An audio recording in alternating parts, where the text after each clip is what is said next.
those are the 5 factors that are currently moving with your portfolios. Hi, I'm Daniel, and in case you are not following all of the headlines in the finance world, but you want to know why your portfolio is up 2% in one day and down 3% in the next one, today I'm going to briefly introduce you to the main factors that are actually moving with it. So let's dive in. Okay, so first of all, we got that conflict in the Hormuz, which by the way still lasts, and it takes much longer than market initially anticipated. But the main problem with this conflict is that one day we got informations that peace is coming, and right in the next one we got new informations about another attacks and escalating of the conflict. And market really doesn't like this kind of uncertainty where it doesn't know what it should actually do. Nextly, closely linked to the conflict in the Hormuz is the oil price, which it already looked like we are going down. We were down to the level of the 70, but unfortunately in the recent days we spiked once again to the levels around the 90, what of course is not good, and it creates a ton of negative implications towards the economy. Higher oil price creates higher cost of transport, makes higher cost of goods,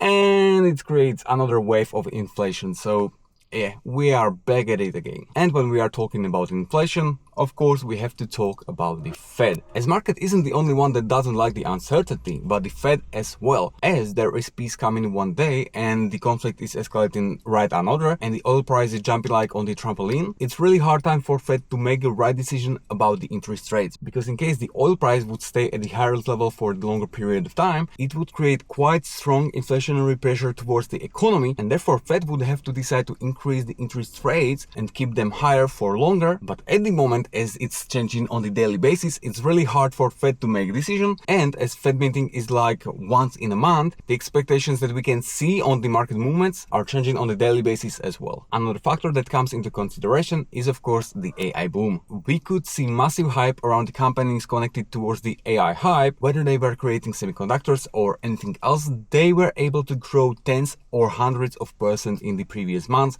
and years. On the other side, the companies that could be easily disrupted by the AI, like Adobe, Duolingo, and maybe even Palantir, are seeing hard times in the recent days. The main problem with the AI boom is that we are currently at the extremely fast-paced moving environment. Every single day we are getting new information from the AI sphere that could potentially move with the markets. New chip, new AI model, new whatever. And depending on who introduced any of those, of course the markets are moving accordingly. And as a bonus to this, we got another earnings season started, and so far it looks pretty good. The majority of the earnings incoming looks better than expected, but the market is a bit afraid of whether all of the spending towards the AI will ever pay back and whether it's actually sustainable. In the end, yes, the market is a little bit more volatile than in previous weeks and months. You might hear a lot of noise about the conflict, about the oil price, about the inflation, about the AI booms, about the earnings, but overall the mood on the market is really good. We are sitting almost at the all-time highs on the S&P 500, while the market is quite tense, and I believe that any kind of bad news, even though more escalating conflict in the Hormuz, or some problems in the AI sector, even higher oil price or not so good earnings, could easily send market few percent down. But still, it would be only the healthy recession after the growth from the recent weeks, months and years, which was not healthy and definitely not sustainable. Okay, so I believe we are at the end of this video. Those were the 5 main factors that are currently moving with your portfolios. What do you think? Will we see the higher highs this year, or will we go actually lower? Let me know in the comment section, but for me, that's all. Thanks for watching, have a nice day, and see you all at the next video. Goodbye.